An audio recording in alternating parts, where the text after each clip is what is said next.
ఐటీలో ఎంట్రీ కావాలా? Trainee software engineer గా అజా కోడింగ్ ట్యూటర్ లో 2 వీక్స్ ట్రయల్ పీరియడ్ లో వెంటనే చేరండి.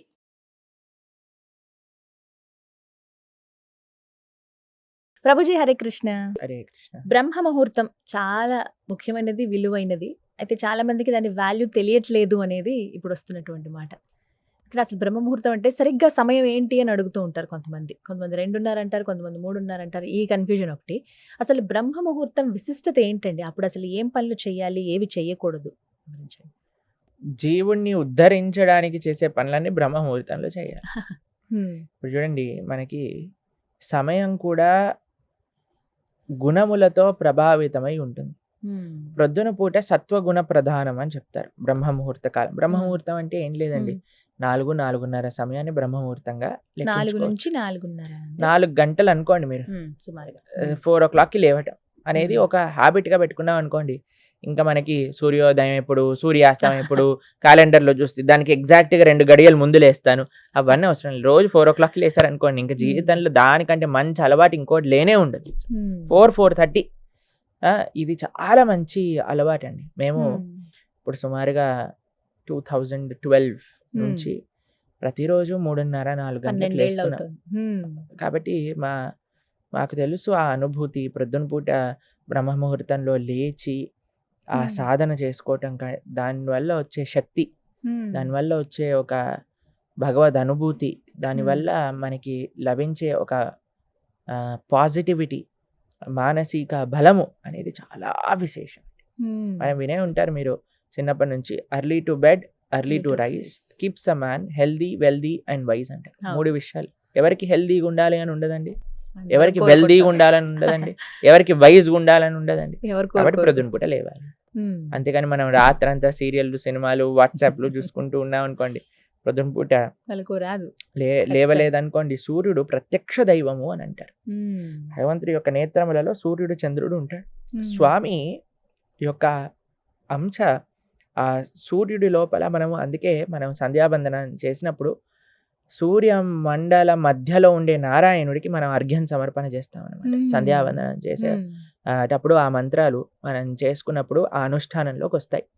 అప్పుడు స్వామియే సాక్షాత్తుగా, ఇప్పుడు చూడండి, మీ ఇంటికి ఒక పెద్ద వచ్చారనుకోండి, మనం హ్యాపీ పడుకొని ప్రొద్దున పూట 10 గంటలకు లేచి వచ్చాడా ఆయన, బాగున్నాడా, తిన్నాడా అని మనం వెళ్ళిపోతామండి. ఉంటాడు ఆయన. వచ్చే లోపలనే లేచి మనం అన్ని సిద్ధం చేసుకొని రూమ్ అంతా క్లీన్గా నీట్గా పెట్టుకొని ఆయనకు కావాల్సిన వస్తువులన్నీ పెట్టుకొని రెడీగా ఉంటాం. అంతే కదండి. అలానే సాక్షాత్తుగా భగవంతుడు సూర్యమండల మధ్యలో ఉద్భవిస్తూ ఉన్నప్పుడు ఆయన వచ్చే లోపలే మనం రెడీ అయిపోయి ఆయనను స్వాగతించడానికి రెడీగా ఉండాలి. ఆ సమయం ఎంతో ఇంపార్టెంట్. మీరు చూడండి, చిన్నప్పుడు ప్రొద్దున లేచి చదువుకో బాగా ఎక్కుతుంది, ప్రొద్దున లేచి చదువుకో బాగా ఎక్కుతుంది. నేను చదువుకునే సమయంలో అండి, ఇంజనీరింగ్ చేసేటప్పుడైనా 10th 11th 12th ఏ టైంలోనైనా ఏం చేసేవాళ్ళం అంటే ప్రొద్దున్నే లేసేవాళ్ళం. ఎగ్జామ్ ముందు లేచి, అయితే చాలా ప్రొద్దున పూట లేచినప్పుడు నిద్ర వచ్చేదన్నమాట. అప్పుడు మేము ఒక స్టడీ చూసాం అనమాట. ఏంటంటే ప్రొద్దున పూట లేచాక ఎప్పుడైనా ఆపిల్ తింటే నిద్రపోతుంది అని. అయితే ప్రొద్దున పూట లేచి స్నానం చేసి ఆపిల్ తినేసేవాళ్ళం. నిజంగా నిద్ర వచ్చేది కాదు, ఇంకా చదువుకుంటూ ఉండేవాళ్ళం. మేము ఎక్కువ చదివే వాళ్ళం కాదండి, ఉత్తే ఎగ్జామ్ ముందే అలా చదువుకొని వెళ్ళిపోయేవాళ్ళం. అన్నిట్లో ఫుల్ మార్కులు వచ్చేసేవి అనమాట. జ్ఞాపక శక్తి బాగుంటుంది అయితే మీకు. అయితే అది చాలా ప్రభావితం చేస్తుంది. అప్పుడు చదువు ఎలా బాగా అయితే చదువుకోగలిగామో, ఇప్పుడు ఆధ్యాత్మిక సాధన కూడా అంత బాగా చేయగలుగుతున్నాం.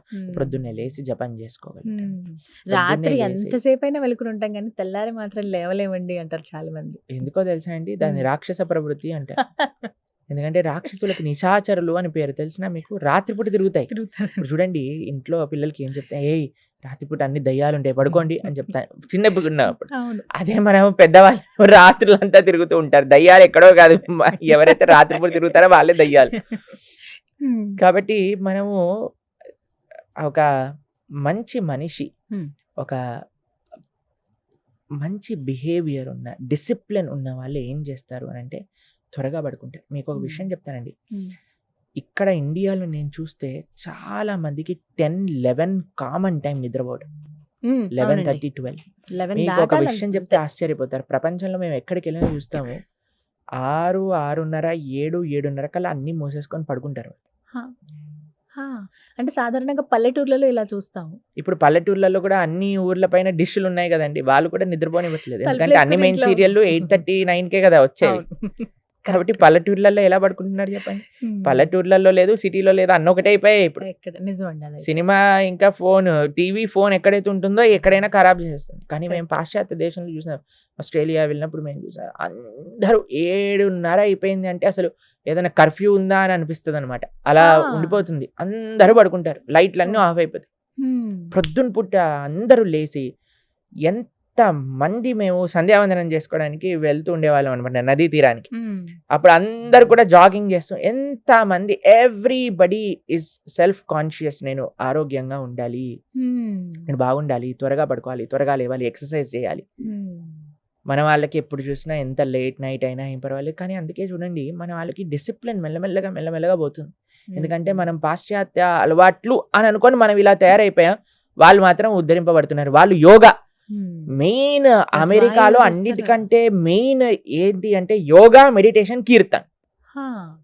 లండన్‌లో మీరు చూడండి, మీరు రాధికా దాస్ అనే ఒక డివోటీ ఉన్నారు. ఆయన హ్మ్. పెద్ద పెద్ద చర్చులలో మొత్తం చర్చ్ నిండా అందరూ వేలాది మందిలో కూర్చొని హ్మ్. అందరూ కీర్తన్ మెడిటేషన్, కీర్తన్ యోగా, కీర్తన్ చేస్తూ ఉంటారు. హ్మ్.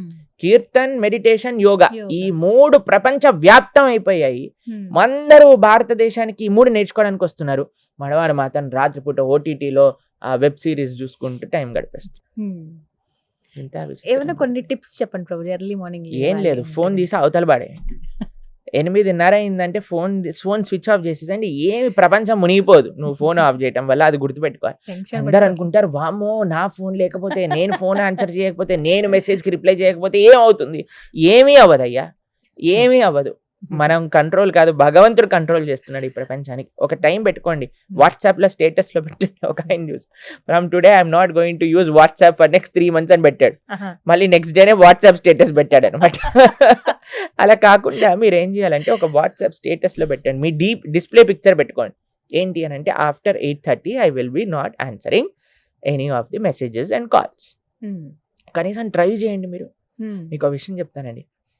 నిద్ర రాక చాలామంది కష్టపడుతున్నారు ఈ రోజులలో. హ్మ్. దాంట్లో డాక్టర్ ఏం చెప్తాడో తెలుసా అండి? కనీసం పడుకునే గంటన్నర ముందు నుంచి స్క్రీన్ చూడకూడదు అంట. 12 అవర్. ఆ! ఆ స్క్రీన్ వల్ల స్క్రీన్‌లో నుంచి వచ్చే ఆ లైట్ హ్మ్. మనస్సుని హైపర్ యాక్టివ్ చేసేస్తదనమాట. హ్మ్. నిద్ర రానివ్వదు. నిద్ర రానివ్వకుండా. ఓకే. అందుకే అన్నిటికంటే బ్యాడ్ హ్యాబిట్ ఏంటి అంటే రాత్రి పడుకునే మరుక్షణం వరకు ఫోన్ చూసి ప్రొద్దున లేవంగానే ఫోన్ చూడటం. ఆ! వెంటనే ఇంతకు ముందు ఏమైపోయిందా? ప్రొద్దున లేవంగానే చేతుని చూసుకొని మనం ప్రార్థన చేసుకొని, హరినామ స్మరణ, హరి అష్టకాన్ని చేసుకొని, భాగవత ఆచార్యులకు ప్రణామం చేసుకొని, భూదేవికి దండం పెట్టుకొని, దండం ఇప్పుడు పెట్టుకొని. ఎవరికీ దండం లేదు. ఫోన్‌కి దండం. అమ్మా ఛార్జింగ్ ఉందా లేదా? అమ్మో ఛార్జింగ్ అయిపోయింది. ఛార్జింగ్ తొందరగా పెట్టండి. ఏ మెసేజ్‌లు వచ్చాయో ఏమైందో. మొత్తం ప్రపంచాన్ని ఈయనే నడిపేస్తున్నట్టుగా. హ్మ్. కాబట్టి మా సిన్సియర్ అడ్వైస్ మీకేదైనా కావాలంటే ఒక డిసిప్లిన్ మెయింటైన్ చేయండి. మానవ జీవితంలో డిసిప్లిన్ కానొచ్చింది అనంటే దానికంటే యూ విల్ బికమ్ ఎక్స్ట్రార్డినరీ. మీరు జీవితంలో ఏది సాధించాలన్నా సాధించగలుగుతారు. కొన్ని డిసిప్లినరీ యాక్షన్స్ యుక్తాహార విహారస్య కృష్ణుడు అదే చెప్పాడు. Discipline in eating, sleeping and defending. హ్మ్. అన్నిట్లో ఉండాల్సిందే. మనం చేసే అన్నిట్లో కూడా డిసిప్లిన్ అనేది అవసరం. హ్మ్. నిద్రలో చెప్తున్నాను ఈజీ. ఎంత త్వరగా వీలైతే అంత త్వరగా తినేసేయండి. ఈవినింగ్స్. హ్మ్. 6:30, 7 కల్లా అయిపోవాలి డిన్నర్. ఓకే. 8:30 కల్లా ఫోన్ పక్కన పెట్టేసేయండి. కావాలి అనంటే ఒక మంచి పుస్తకం తీసుకోండి. పుస్తకం పట్టుకోండి. హ్మ్. చదువుకోండి కొద్దిసేపు.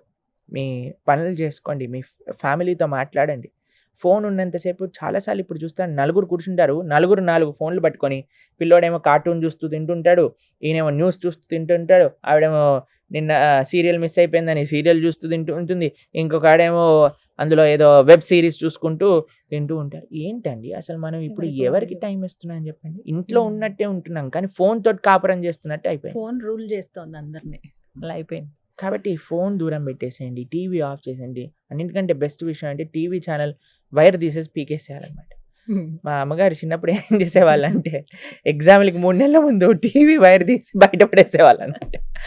ఇంకేం చేస్తాను చెప్పండి వైర్ లేనప్పుడు. హ్మ్. కాబట్టి చూడ్డానికి అలా రావు. చేయాలి. నిజంగా చెప్పాలంటే టీవీ తీసేయండి. హ్మ్. ఫోన్ తగ్గిచ్చేసేయండి. జీవితం చాలా ప్రశాంతమైపోతుంది. హ్మ్. టైంకి పడుకుంటారు. టైంకి లేస్తారు బ్రహ్మాండంగా. మా ఆశ్రమానికి వచ్చినప్పుడు చాలాసార్లు ఫోన్ వచ్చేదనమాట. ఇప్పుడు అందరు టెన్షన్ పడిపోతారు, ఏమవుతుంది. తర్వాత ఒక రోజు అయిపోయాక బ్రహ్మాండంగా హాయిగా కీర్తనలో ఉంటారు, ప్రొద్దున కనిపిస్తారా, ఏమైందయ్యా నీ చాలా ఇంపార్టెంట్ అన్న, ఏముంది రోజు నడుస్తున్నాయి అని ప్రశాంతంగా ఉన్నాం మేము అని అంటారు. కాబట్టి అంతా మన బ్రహ్మ ఆలోచన అంతే, అది ఏదో జరిగిపోతుందని. సో బ్రహ్మ ముహూర్తంలో లేవడం అలవాటు చేసుకుంటే లైఫ్ అంతా సెట్ అయిపోతుంది. చాలా మంచిది, చాలా మంచిది. ముఖ్యంగా పిల్లలకి అందరికీ మేము ఇచ్చే ఒక అడ్వైజ్ ఏంటంటే, త్వరగా లేవండి, జీవితం చాలా మార్పు. ఒక నెల రోజులు సంకల్పం పెట్టుకోండి, నేను ప్రొద్దున పూట లేచి చూస్తానని. కొద్దిసేపు ఎక్సర్సైజ్ చేయండి, కొద్దిసేపు సాధన చేసుకోండి, కొద్దిసేపు చదువుకోండి, తర్వాత జాగింగ్ చేయండి, వాకింగ్ చేయండి, ఏదైనా చెయ్యండి, పడుకోకండి. అది ముఖ్యం. రైట్, చాలా చక్కగా వివరించారు ప్రభుజీ. హరే కృష్ణ.